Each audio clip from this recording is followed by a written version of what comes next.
ঢেলে সাজানো হচ্ছে পাকিস্তান ক্রিকেট দলকে। বিভিন্ন ফরম্যাট থেকে বাদ দেওয়া হয়েছে বাবর আজম, মোহাম্মদ রিজওয়ান, শাহিন শাহ আফ্রিদি, নাসিম শাহদের মতো তারকা ক্রিকেটারদের। শীর্ষ তারকাদের বাদ দিয়ে এবারে কিউই চ্যালেঞ্জ নিতে চায় পাকিস্তান শিবির।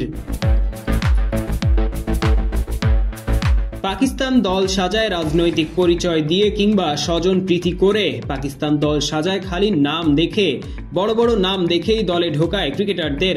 চ্যাম্পিয়ন্স ট্রফিতে পাকিস্তান যে দল ঘোষণা করেছিল সেই দল দেখে পাকিস্তানের সাবেক ক্রিকেটাররা এভাবেই জানিয়েছিলেন নিজেদের প্রতিক্রিয়া।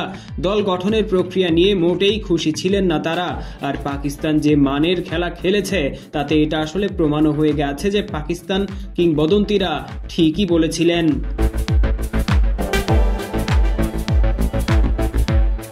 চ্যাম্পিয়ন্স ট্রফির আয়োজক ছিল তারা, অথচ ৮ দলের এই টুর্নামেন্টে সবার শেষে থেকে অর্থাৎ ৮ নম্বরে থেকে টুর্নামেন্ট শেষ করেছে বাবর আজম, মোহাম্মদ রিজওয়ানের দল।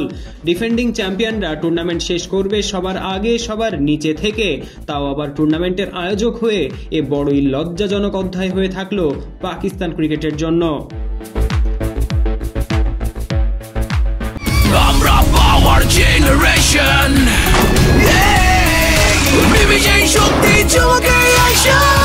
Power চুমুকে অ্যাকশন। আইসিসি চ্যাম্পিয়ন্স ট্রফির গ্রুপ পর্ব থেকে ছিটকে পড়ার পরই গুঞ্জনটা শোনা যাচ্ছিল পাকিস্তান দল থেকে বাদ পড়তে পারেন বাবর আজম, মোহাম্মদ রিজওয়ানদের মতো শীর্ষ তারকারা।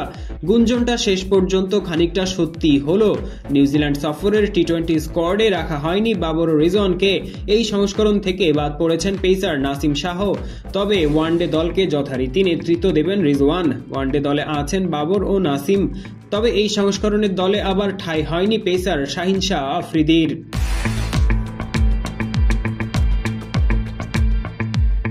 আগামী 16 মার্চ থেকে 5 এপ্রিল পর্যন্ত নিউজিল্যান্ডের বিপক্ষে 5টি টি-20 ও 3টি ওয়ানডে খেলবে পাকিস্তান। সফর সামনে রেখে 16 সদস্যের টি-20 ও 15 সদস্যের ওয়ানডে স্কোয়াড ঘোষণা করেছে Pakistan cricket board PCB. Board জানিয়েছে টি-20 সিরিজ শেষে ওয়ানডে দলে আরেকজনকে যুক্ত করা হবে। টি-20 দলকে নেতৃত্ব দেবেন আগা সালমান। প্রায় 9 মাস পর দলে ফেরা শাদাব খানকে সহ অধিনায়কের দায়িত্ব দেওয়া হয়েছে। মজার কথা হচ্ছে এবছর বিপিএল খেলেছেন এমন 6 ক্রিকেটারকে টি-20 দলে রেখেছে পিসিবি। পাকিস্তানের এই দল নিয়ে কেমন কি ভাবছেন পাক কিংবদন্তিরা তা অবশ্য এখনো জানা যায়নি। কোনো প্রতিক্রিয়া এখনো জানাননি তারা। পারভেজ ইমাম, অন ফিল্ড।